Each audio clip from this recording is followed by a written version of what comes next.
नमस्कार, राष्ट्रीय समाचार से मैं अनुपम शर्मा और आप देख रहे हैं अंतर्राष्ट्रीय समाचार का खास प्रोग्राम ग्लोबल फ्रंटलाइन। इस वक्त दुनिया की सियासत, जंग और कूटनीति तीनों एक साथ उबल रहे हैं।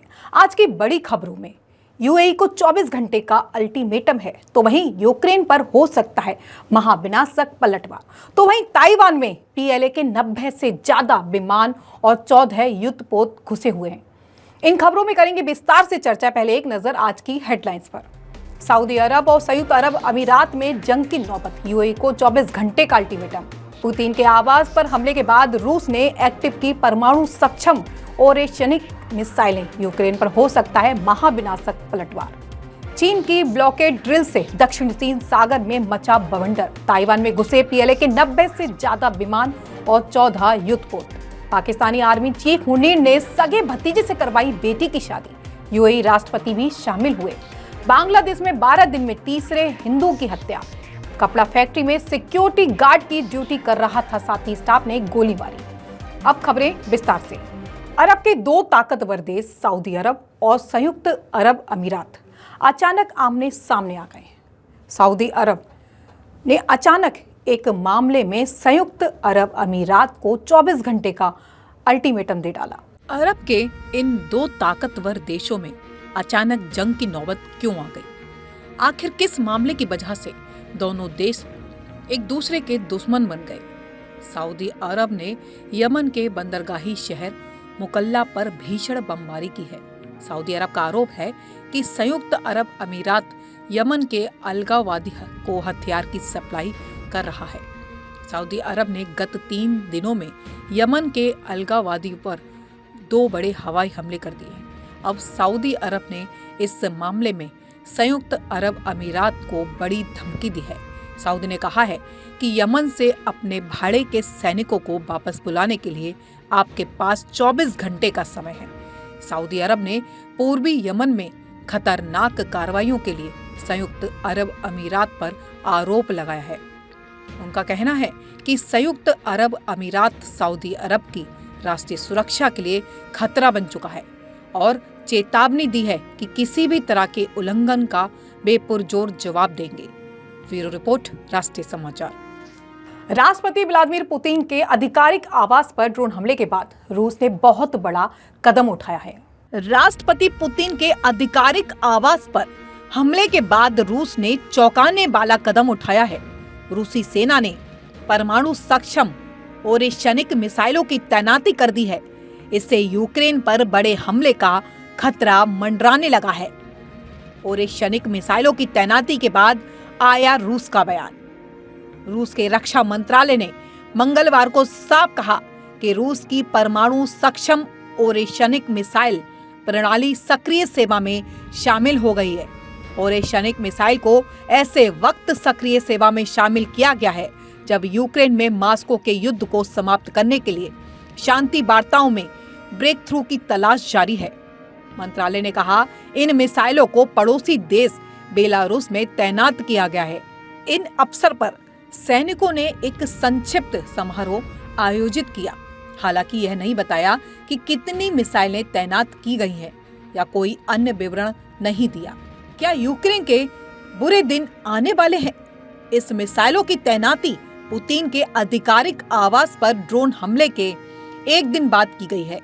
पुतिन ने अमेरिकी राष्ट्रपति डोनाल्ड ट्रंप को यूक्रेन द्वारा किए गए इस ड्रोन हमले की जानकारी भी दी है। इसके बाद ट्रंप ने यूक्रेन की इस हरकत को बहुत बुरा बताया है। ट्रंप ने कहा, यह बहुत गलत बात है, इससे मुझे बहुत गुस्सा आ रहा है। ट्रंप ने यह भी कहा, यह शांति प्रक्रिया को बाधित करने वाला कदम साबित हो सकता है। आपको बता दें कि रूसी राष्ट्रपति पुतिन ने दिसंबर की शुरुआत में कहा था कि ओरेशनिक इस महीने में कॉम्बैट ड्यूटी में शामिल हो जाएगी। पुतिन ने यूक्रेन को चेतावनी दी है कि अगर कीव और उसके पश्चिम सहयोगी शांति वार्ताओं में क्रेमलिन की मांगों को अस्वीकार करते हैं तो मॉस्को यूक्रेन में अपनी बढ़त को आगे बढ़ाएगा। ये घोषणा रूस यूक्रेन शांति वार्ताओं के लिए एक महत्वपूर्ण समय पर आई है। अमेरिकी राष्ट्रपति डोनाल्ड ट्रंप ने रविवार को अपने फ्लोरिडा रिजॉर्ट में जेलेंस्की की मेजबानी की और इस बात पर जोर दिया कि कीव और मॉस्को शांति समझौते के लिए पहले से कहीं अधिक करीब है। हालांकि वार्ताकार अभी भी प्रमुख मुद्दों पर ब्रेक थ्रू की तलाश कर रहे हैं, जिसमें यूक्रेन में किसकी सेनाएं कहां से पीछे हटेंगी और दुनिया की 10 सबसे बड़ी परमाणु ऊर्जा संयंत्रों में से एक रूसी कब्जे वाले जापोरेजिया परमाणु संयंत्र का भविष्य शामिल होगा। ट्रंप ने नोटिस किया कि महीनों से चले आ रहे अमेरिका के नेतृत्व वाली वार्ताएं अभी भी विफल हो सकती है। इसकी वजह है कि पुतिन खुद को ताकत की स्थिति से वार्ता करने वाले के रूप में पेश करने की कोशिश कर रहे हैं। यूक्रेनी सेनाएं रूसी सेना को रोकने के लिए कई क्षेत्रों में बड़ा संघर्ष भी कर रही हैं। सोमवार को वरिष्ठ सैन्य अधिकारियों के साथ साथ बैठक में पुतिन ने रूसी सीमा के साथ साथ सैन्य बफर जोन बनाने की जरूरत पर भी जोर दिया।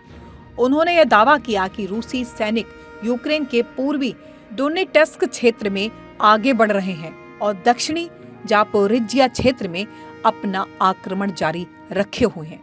मॉस्को ने पहली बार ओरेशनिक, जिसका रूसी में अर्थ हेजलनट ट्री है, का इस्तेमाल नवंबर 2025 में यूक्रेन के खिलाफ किया था, जब इस प्रयोगात्मक हथियार को डनीप्रो में एक फैक्ट्री में दागा गया, जो सोवियत संघ के समय यूक्रेन में मिसाइल बनाती थी। ब्यूरो रिपोर्ट, राष्ट्रीय समाचार। ताइवान के आसपास बड़े पैमाने पर सैन्य अभ्यास किया।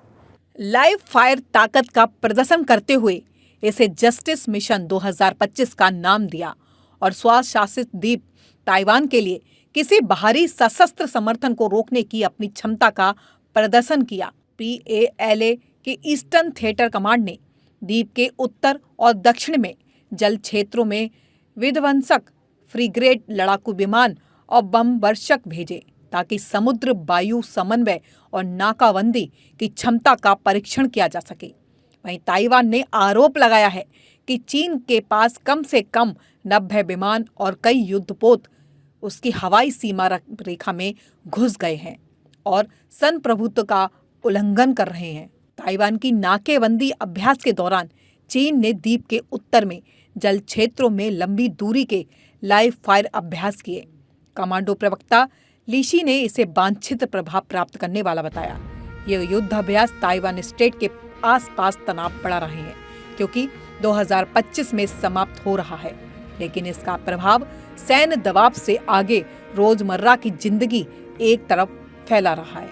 ताइवान की सिविल एविएशन एडमिनिस्ट्रेशन को सूचित किया गया है कि स्टेट के आसपास 7 अस्थायी खतरनाक क्षेत्र स्थापित किए गए हैं, जिससे अंतर्राष्ट्रीय और घरेलू हवाई यात्रा प्रभावित हो रहे हैं। यह स्पष्ट नहीं है इससे उड़ानें रद्द हुई या केवल देरी हुई। ब्यूरो रिपोर्ट, राष्ट्रीय समाचार। पाकिस्तान के सेना प्रमुख फील्ड मार्शल असीम मुनीर ने हाल ही में अपनी तीसरी बेटी की शादी अपने ही परिवार में ही की है। उन्होंने अपनी बेटी महनूर की शादी अपने भाई कासिम मुनीर के बेटे कैप्टन अब्दुल रहमान से कराई है। रिपोर्ट्स के मुताबिक यह शादी 26 दिसंबर को रावलपिंडी में हुई थी। चूंकि यह निजी कार्यक्रम था, इसलिए इस शादी की कोई तस्वीर सार्वजनिक नहीं की गई। अब्दुल रहमान पहले पाकिस्तान सेना में कैप्टन के पद पर तैनात थे। बाद में उन्होंने सिविल सर्विस ज्वाइन की, जहां वे अब सेना अधिकारियों के लिए आरक्षित कोटे के तहत असिस्टेंट कमिश्नर के पद पर कार्यरत हैं।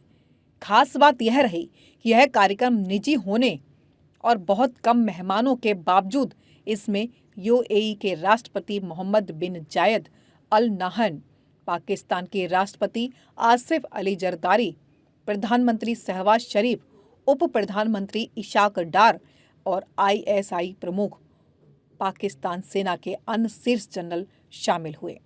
ब्यूरो रिपोर्ट, राष्ट्रीय समाचार। बांग्लादेश के मैमनसिंह जिले में एक कपड़ा फैक्ट्री के अंदर हिंदू कर्मचारी की गोली मारकर हत्या कर दी गई। बीते 12 दिनों में बांग्लादेश में हिंदू की यह तीसरी हत्या है। घटना सोमवार शाम करीब 6:45 बजे की है। यह घटना भालुका उपजिला की सुल्ताना स्वेटर्स लिमिटेड फैक्ट्री में हुई। मृतक की पहचान राजेंद्र विश्वास उम्र 42 के रूप में हुई, जो फैक्ट्री में सिक्योरिटी गार्ड था। आरोपी नोमान मियां उम्र 29, जिसको पुलिस ने गिरफ्तार कर लिया है। पुलिस और प्रत्यक्षदर्शियों के मुताबिक दोनों फैक्ट्री में सुरक्षा ड्यूटी पर तैनात थे। बातचीत के दौरान नोमान मियां ने ब्रजेंद्र पर सरकारी शॉटगन तान दी।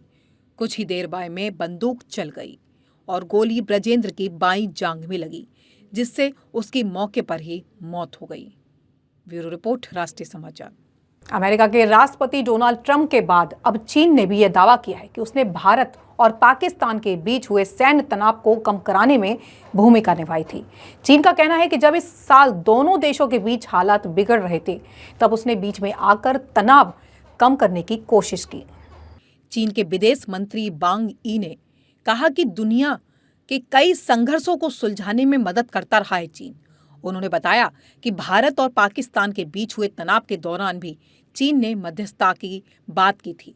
चीन के विदेश मंत्रालय ने उनके इस बयान को सोशल मीडिया पर शेयर कर दिया। राष्ट्रपति ट्रंप भी अब तक 50 से ज्यादा बार इस संघर्ष को रुकवाने का क्रेडिट ले चुके हैं। यह बयान उस समय को लेकर है जब इस साल मई में भारत और पाकिस्तान के बीच सैन्य टकराव हुआ था। इस दौरान भारत ने पाकिस्तान के कई आतंकी ठिकानों को निशाना बनाया था, जिससे कुल मिलाकर 11 एयरबेस को नुकसान पहुंचा। भारत ने हमला 22 अप्रैल में जम्मू कश्मीर के पहलगाम में हुए आतंकी हमले के जवाब में किया था, जिसमें 26 पर्यटकों की मौके पर ही मौत हो गई थी। पेरू में 2 पर्यटक ट्रेनों की टक्कर हो गई। इस हादसे में एक सदस्य की मौके पर ही मौत हो गई, जबकि अन्य घायल बताए जा रहे हैं। पेरू के प्रसिद्ध ऐतिहासिक स्थल माचू पिच्चू की ओर जा रही 2 पर्यटक ट्रेनों की मंगलवार को टक्कर हो गई। हादसे में एक व्यक्ति की मौके पर ही मौत हो गई, जबकि करीब 30 यात्री घायल हुए हैं। पुलिस के मुताबिक मृतक रेलवे का एक कर्मचारी था। हादसे के बाद माचू पिच्चू और नजदीकी शहर कुज्को को जोड़ने वाली रेल सेवा अस्थायी रूप से रोक दी गई है। रेलवे संचालन करने वाली कंपनी के अनुसार दोपहर के समय माचू पिच्चू पीछे से आ रही एक ट्रेन की टक्कर लगी। वहां जा रही दूसरी ट्रेन से हादसा हो गया। हादसा कोरी वायर चीना इलाके के पास हुआ। टक्कर के कारणों की जानकारी फिलहाल सामने नहीं आई है।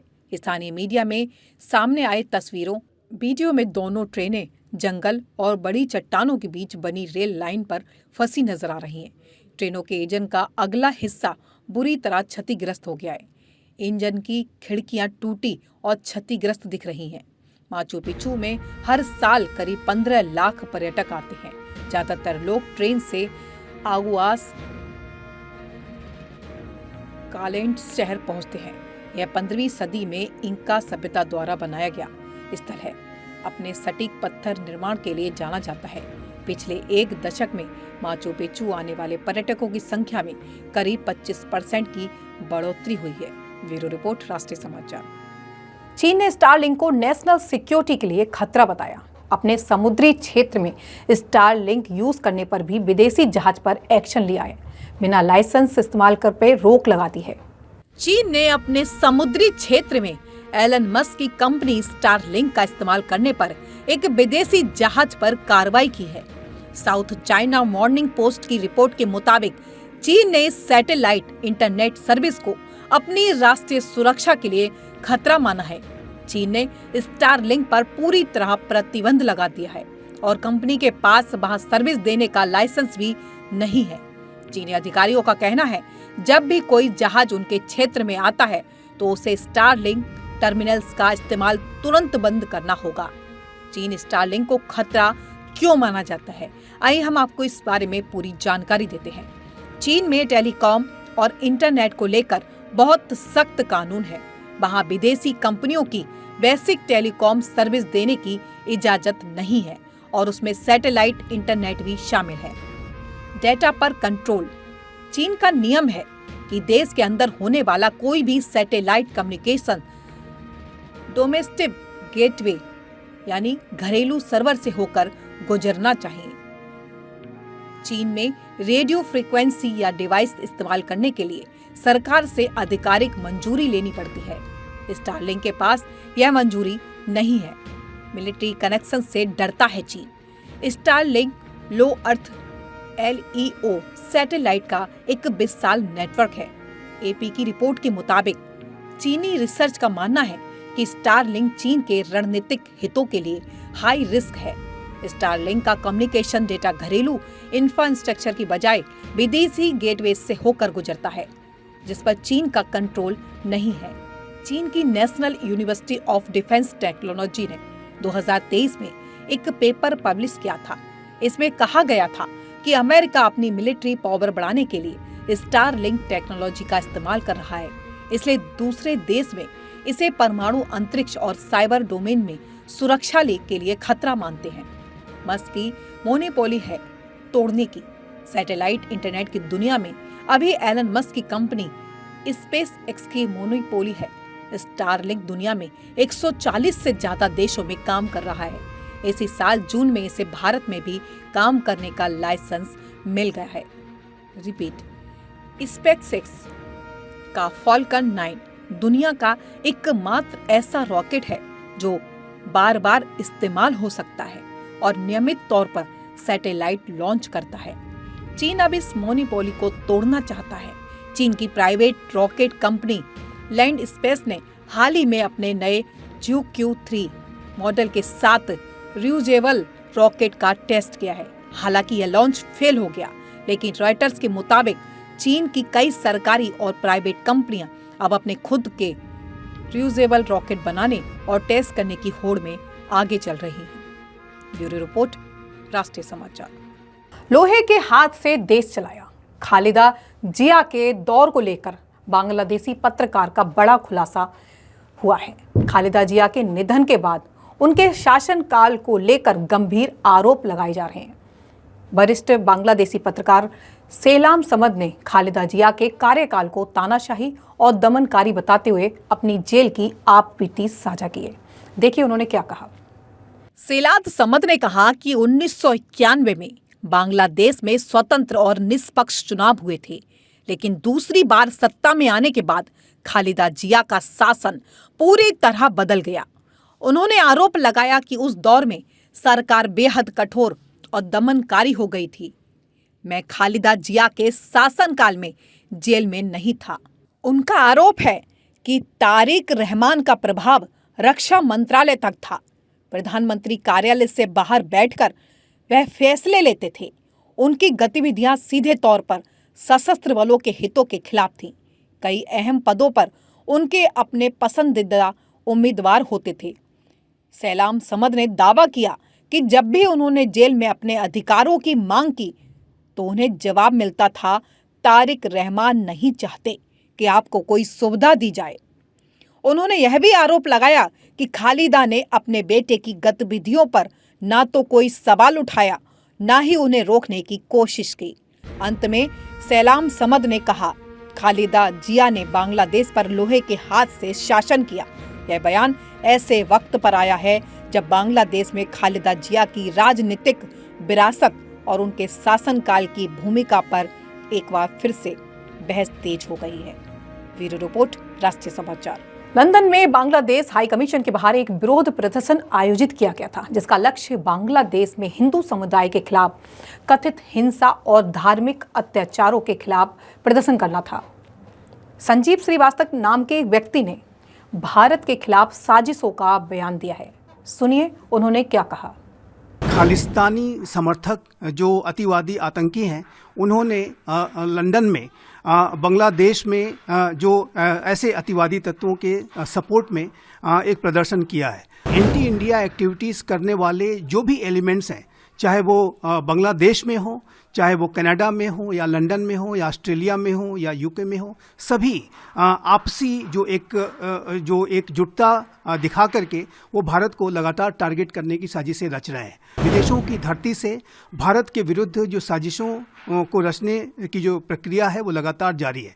ऐसे समय में कि जब बांग्लादेश में हिंदू कम्युनिटी के ऊपर लगातार हमले हो रहे हैं और इसको लेकर के पूरे भारत में भी और पूरे बांग्लादेश के जो रिस्पॉन्सिबल लोगों के बीच में एक बेहद असंतोष का वातावरण है, एक क्षोभ का वातावरण है। ऐसे में जो एंटी इंडिया एक्टिविटी करने वाले खालिस्तानी समर्थक जो अतिवादी आतंकी हैं, उन्होंने लंदन में बांग्लादेश में जो ऐसे अतिवादी तत्वों के सपोर्ट में एक प्रदर्शन किया है, और जो कि इस बात को स्पष्ट रूप से दर्शाता है कि एंटी इंडिया एक्टिविटीज़ करने वाले जो भी एलिमेंट्स हैं, चाहे वो बांग्लादेश में हो, चाहे वो कनाडा में हो या लंदन में हो या ऑस्ट्रेलिया में हो या यूके में हो, सभी आपसी जो एकजुटता दिखा करके वो भारत को लगातार टारगेट करने की साजिशें रच रहे हैं। और ये इस बात को दर्शाता है कि विदेशों की धरती से भारत के विरुद्ध जो साजिशों को रचने की जो प्रक्रिया है वो लगातार जारी है। लेकिन आज का ये जो नया भारत है वो ऐसी सभी तरीके की साजिशों पर कड़ी नज़र रखता है। और मैं ये स्पष्ट रूप से कहना चाहता हूँ कि जो भारत के ऐसे लीडरशिप जो कि विदेशों की यात्रा करते हैं, विदेशों की धरती से जा करके भारत के विरुद्ध, भारत की सरकार के विरुद्ध किसी भी तरीके के बयानों को देने से बचना चाहिए, क्योंकि ऐसे बयानों का जो दुरुपयोग, जो इस्तेमाल वो एंटी इंडिया एक्टिविटीज़ करने वाले जो एलिमेंट्स हैं वो कर सकते हैं। और ये जाहिर है कि अनेक ऐसे बयान हाल के समय में लीडर ऑफ अपोजिशन के द्वारा जर्मनी से दिए गए जो कि दुरुपयोग जिसका हो सकता है। तो ऐसे में जब भारत के विरुद्ध इतनी बड़ी साजिशें अंतर्राष्ट्रीय स्तर पर रची जा रही हैं, तो ऐसे में ये सिर्फ भारत सरकार ही की जिम्मेदारी नहीं है, बल्कि पूरे पॉलिटिकल इस्टेब्लिशमेंट की जिम्मेदारी है, प्रत्येक भारतीय की जिम्मेदारी है कि वो विदेशों की धरती पर कोई ऐसा मौका इन अतिवादियों और आतंकवादी ताकतों को न दे कि जिसके की माध्यम से इसका दुरुपयोग हो सके। तो इस बात को भी हमें ध्यान रखने की आवश्यकता है। लेकिन जहाँ तक इन प्रदर्शनों का प्रश्न है, इस तरीके के प्रदर्शनकारियों का प्रश्न है, भारत की जो सरकार है ऐसे सभी तत्वों पर कड़ी नज़र रखती है। और चाहे वो कनाडा में खालिस्तान समर्थक आतंकी हो या लंदन में हो या अन्य जगहों पे हो, उनके विरुद्ध सख्त से सख्त कार्रवाई करने की जो मांग है वो भारत इन सरकारों से करता है।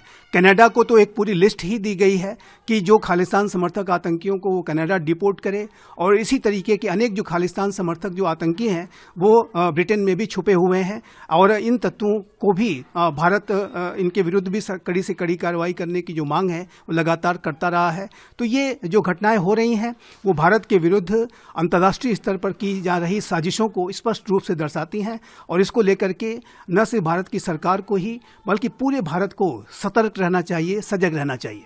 खबरों में बस इतना ही, इजाजत दीजिए। कल फिर मिलेंगे इन्हीं सवालों के साथ और तथ्यों के सबसे तेज ग्लोबल फ्रंट लाइन पर। देश दुनिया की बाकी खबरों के लिए देखते रहें राष्ट्रीय समाचार। तब तक के लिए नमस्कार।